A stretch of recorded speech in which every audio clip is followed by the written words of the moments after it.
The SpongeBob SquarePants movie. Chapter 11. SpongeBob and Patrick were falling, but they didn't care. They had their mustaches. All was right with the world. Yeah! Cried SpongeBob, flapping his arms. Yeah! Patrick screamed, spinning end over end. They fell and fell and fell. Soon the thrill was gone, and the fear came over them. Pat? Said SpongeBob. Yeah? Why did we jump over the edge instead of taking the stairs? Asked SpongeBob. Because, Patrick replied. Finally, they looked down. The bottom was rushing up to meet them, really, really fast. They hugged each other, closed their eyes, and screamed. Ah!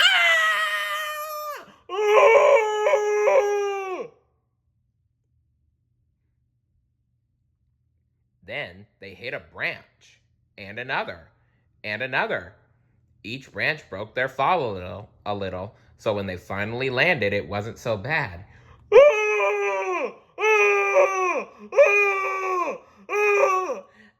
Patrick, we're alive! Cried SpongeBob. Whoa! Said Patrick, amazed. The mustaches work! SpongeBob whooped. You know what this means? We are invincible! Well, I wouldn't say you're invincible, but you guys are great. With that, the boys started to sing as they marched deeper into the mysterious trench. They marched on as if nothing could stand in their way. As they sang, a monster gobblefish opened its mouth and swallowed SpongeBob and Patrick whole. But the new men weren't fazed.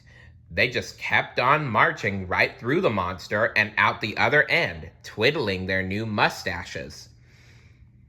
As they sang, Patrick and SpongeBob dodged doom. Monster clam traps tried to grab a hold of the men, but they just hopped in and out of them. A deadly manta monster swooped down to attack, but SpongeBob was twirling his mustache so fast that the creature got confused and slammed into a rock. Patrick skipped through a patch of stinging jellyfish. The jellyfish were so surprised, they ended up stinging one another. Now that Mindy made the men, nothing and no one could stand or float in their way. Giant sharks and snapping great sponge and starfish-eating turtles, sea turtles, were no match for SpongeBob and Patrick. They danced over shark snouts and used the turtles' shells for surfboards. The men were having the time of their lives. Enormous fish surrounded the two men.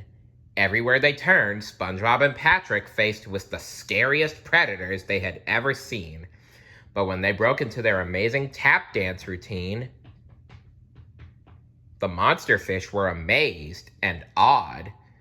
Finally, the monsters realized there was no use in trying to eat SpongeBob and Patrick. Now that they were men, instead, they joined in the festivities. Soon the whole trench was singing and dancing. The biggest, meanest monsters joined in the song and picked up SpongeBob and Patrick in celebration. Now that they were men, the monsters became their friends and rooted them on as they went to save the crown. We did it, Pat, said SpongeBob. We made it past all the hideous, disgusting monsters. When the fish overheard SpongeBob, they all gasped. Huh? Aww.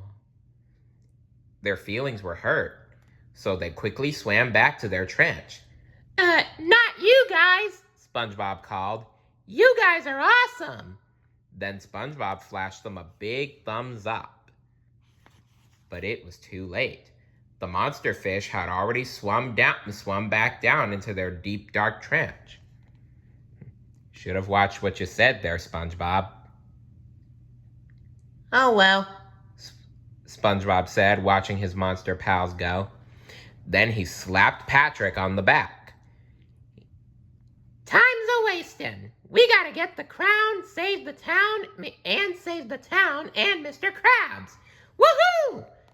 Come on, Pat, Said SpongeBob, taking his hand and leading him away. let's get the crown. Patrick and SpongeBob traveled for days. They journeyed over rivers and through valleys, along reefs, and through jungles of seaweed. SpongeBob and Patrick slept in shallow water under the twinkling stars. They ran with a herd of wild seahorses. They ate lunch with a pack of sea cucumbers. Finally, they came to a sign that read, "Shell City dead ahead." "Woo!" cheered SpongeBob and Patrick. SpongeBob pulled out his calendar and tore off the top page. Ouch! That's gotta hurt, SpongeBob thought to himself. Sorry about that, calendar, he whispered. Then SpongeBob turned to Patrick and pointed to the date. Pat, this is great, he said. We're going to make it to Shell City with an extra day to spare. I think we'll even have time to get something to eat. Finally, I got you right where I want you, said a gruff voice. Uh-oh. The two friends turned. There was Dennis. He was sitting on his motorcycle and cracking his knuckles. Who are you? Asked SpongeBob. Name's Dennis, he said, touching the brim of his cowboy hat. I was hired to whoop you. He's gonna get us, SpongeBob cried fearfully. Then he laughed. So did Patrick.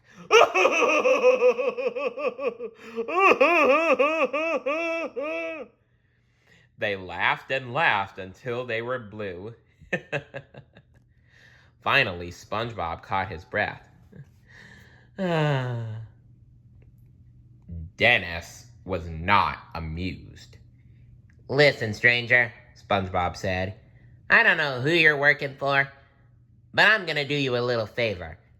Obviously, you don't know who you're talking with here, so if you'll just step aside, we'll forget this whole thing. But Dennis just cracked another knuckle. Oh, you'll forget the whole thing, all right, once I get ya. SpongeBob's eyes narrowed. Well, he said, we tried to warn you, Pencil Neck. Now it's time to feel the wrath of our mustaches. Dennis reached out and grabbed the seaweed under their noses and ripped it off. You mean these? What? He said. I thought you still had a piece of salad stuck to your lip from lunchtime. They were fake? SpongeBob stammered. Of course they were fake, said Dennis. This is what a real mustache looks like. Dennis clenched his face until he turned purple. Suddenly, a bushy mustache pushed through the skin above his upper lip. Patrick and SpongeBob were impressed. Is he a mermaid? Asked Patrick. All right, enough gab, snapped Dennis. What are you gonna do with us? SpongeBob asked anxiously. Plankton was very specific, said Dennis. For some reason, he wanted me to step on you. That way you'll never find out that he stole the crown. Perhaps I've said too much. Well, it's a good thing you did, because now they know who the real culprit is. Dennis lifted his boot, and long spikes popped out. He held his foot over them as they stood trembling with fear. That's a big boot, cried Patrick. Don't worry, said Dennis. This'll only hurt a lot. He laughed and laughed. I love this job! But just as Dennis was about to stomp on SpongeBob and Patrick, something appeared behind him. Then a humongous giant boot squashed Dennis flat. Patrick looked up and screamed, "Bigger boot!"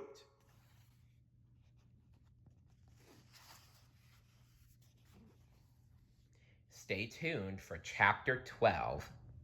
See you later. Bye.